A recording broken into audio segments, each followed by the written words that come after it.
경복궁 근정전. 왕의 옥좌가 있던 그곳으로 오르는 돌계단. 그 중앙에 놓인 돌 하나. 일반 백성은 절대 밟을 수 없었습니다. 신하들도 왕족들도 심지어 왕비조차 밟을 수 없었습니다.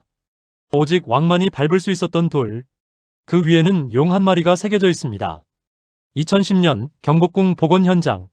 한 석공 전문가가 이 용 조각을 현미경으로 들여다봤습니다.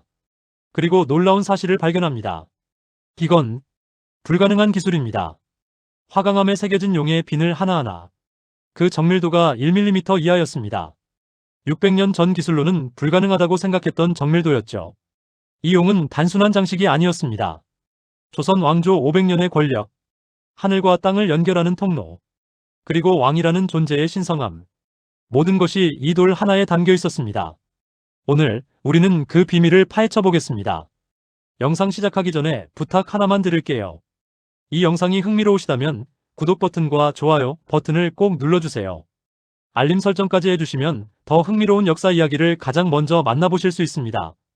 여러분의 구독과 좋아요 하나하나가 더 좋은 콘텐츠를 만드는 큰 힘이 됩니다. 그럼 지금부터 경복궁 돌계단 용의 비밀 속으로 들어가 보겠습니다. 1부, 답도란 무엇인가? 한자로 밟을 답, 길도. 왕이 밟고 다니는 길이라는 뜻입니다. 경복궁 근정전으로 오르는 계단. 그 중앙에는 일반 계단과 다른 돌이 깔려 있습니다. 평평하고 넓은 돌. 그 위에 용이 조각되어 있죠. 이것이 바로 답도입니다. 답도는 계단이 아닙니다. 경사로입니다. 왕이 가마를 타고 올라갈 수 있도록 만든 길이죠. 근정전의 답도는 길이가 약 15m, 폭은 1.5m. 하나의 거대한 화강암 덩어리가 아닙니다. 여러 개의 돌을 이어붙인 것이죠. 하지만 이음새가 거의 보이지 않습니다. 그만큼 정밀하게 가공했다는 뜻입니다. 답도의 양옆으로는 일반 계단이 있습니다. 신하들이 오르내리는 계단이죠. 왕과 신하의 길이 분리되어 있는 겁니다. 이것은 단순한 건축이 아닙니다. 신분 질서의 가시화입니다. 왕은 하늘에서 내려온 존재, 신하는 땅에 발 딛고 사는 존재. 그 차이를 공간으로 표현한 겁니다. 그리고 그 답도 위에 용을 새긴 겁니다. 왜 하필 용이었을까요? 2부, 용의 상징. 동양에서 용은 가장 신성한 동물입니다. 중국에서는 황제의 상징, 한국에서는 왕의 상징, 베트남에서도 왕의 상징.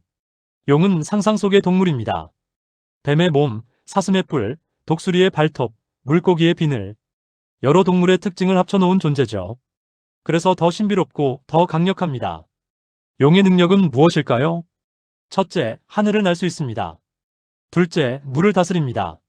셋째, 날씨를 조종합니다. 넷째, 변신할 수 있습니다. 즉, 용은 천지를 지배하는 존재입니다. 하늘과 땅, 물과 불, 모든 것을 통제할 수 있는 절대적 권력. 그것이 바로 용입니다. 조선시대 왕은 자신을 용에 비유했습니다. 왕의 얼굴을 용안이라고 불렀습니다. 왕이 입는 옷을 용포라고 불렀습니다. 왕이 앉는 의자를 용상이라고 불렀습니다. 왕은 곧 용이었습니다. 지상에 내려온 용, 백성을 다스리는 용, 하늘의 뜻을 전하는 용. 그래서 왕이 밟고 다니는 길에 용을 새긴 겁니다. 용이 용을 밟는다. 왕이 자신의 상징을 밟으며 권력을 확인하는 의식. 그것이 답도의 진짜 의미입니다. 3부, 용 조각의 디테일. 근정전 답도의 용을 자세히 보면 놀라운 디테일이 보입니다. 용은 여의주를 향해 승천하고 있습니다. 입을 벌리고 발톱을 뻗고 비늘을 세우고 마치 살아있는 것처럼 생동감이 넘칩니다. 용의 몸을 감싸고 있는 구름. 그 구름 속에는 불꽃 무늬가 숨어 있습니다. 이것은 화염 보주라고 합니다. 용이 여의주를 얻기 위해 불을 뿜는 모습을 형상화한 거죠. 용의 비늘을 세어보면 정확히 81개입니다. 80일은 9 곱하기 9. 9는 가장 큰 양수, 즉 황제의 숫자입니다. 비늘 하나하나의 크기가 거의 똑같습니다. 그리고 각 비늘마다 미세한 음영이 새겨져 있습니다. 입체감을 주기 위한 기법이죠. 2010년 복원 과정에서 이 용 조각을 3D로 스캔했습니다. 그 결과 놀라운 사실이 밝혀졌습니다. 용의 깊이가 장소마다 다릅니다. 중앙 부분은 5cm, 가장자리는 3cm. 왜일까요? 빗물 때문입니다. 답도는 야외에 있습니다. 비가 오면 물이 고이죠. 하지만 깊이를 다르게 새기면 물이 자연스럽게 흘러갑니다.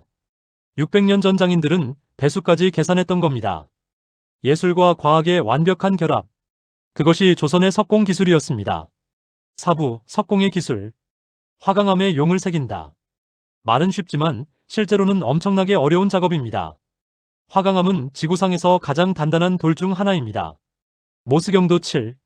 강철보다 단단합니다. 그런 돌에 정밀한 무늬를 새긴 겁니다. 어떻게 가능했을까요?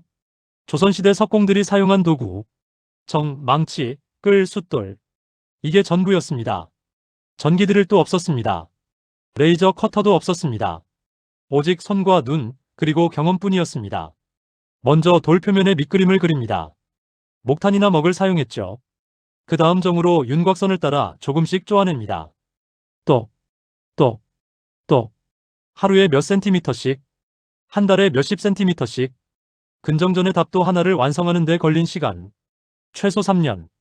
용 한 마리를 새기는 데만 1년이 걸렸다고 합니다. 1년 동안 매일매일 똑같은 자세로 돌을 쪼아내는 겁니다. 손에는 굳은 살이 박이고 등은 굽고 눈은 침침해집니다. 하지만 멈출 수 없습니다. 왕의 길을 만드는 것. 그것은 가장 영광스러운 일이었으니까요. 완성된 용 조각을 다시 숫돌로 문질러 매끄럽게 만듭니다. 표면이 거울처럼 반짝일 때까지. 왕의 발이 다칠까봐 조금이라도 거친 부분이 있으면 다시 갈아냅니다. 장인의 정성. 그것이 곧 충성이었습니다. 오부, 왕만 밟을 수 있었던 이유. 답도 위의 용. 왕만 밟을 수 있었습니다. 왜일까요? 첫 번째 이유, 신분의 차이입니다. 왕은 하늘의 아들, 천자입니다. 용은 하늘의 동물입니다. 즉, 왕과 용은 같은 차원의 존재죠. 하지만 신하는 다릅니다. 신하는 인간입니다. 인간이 용을 밟는다? 그것은 하늘을 모독하는 행위입니다. 영모나 다름없었습니다. 두 번째 이유, 풍수지리입니다. 경복궁은 풍수지리에 따라 지어졌습니다. 북악산을 주산으로 인왕산과 낙산을 좌청룡 우백호로, 그리고 근정전은 그 중심에 있습니다. 땅의 기운이 모이는 곳, 혈입니다.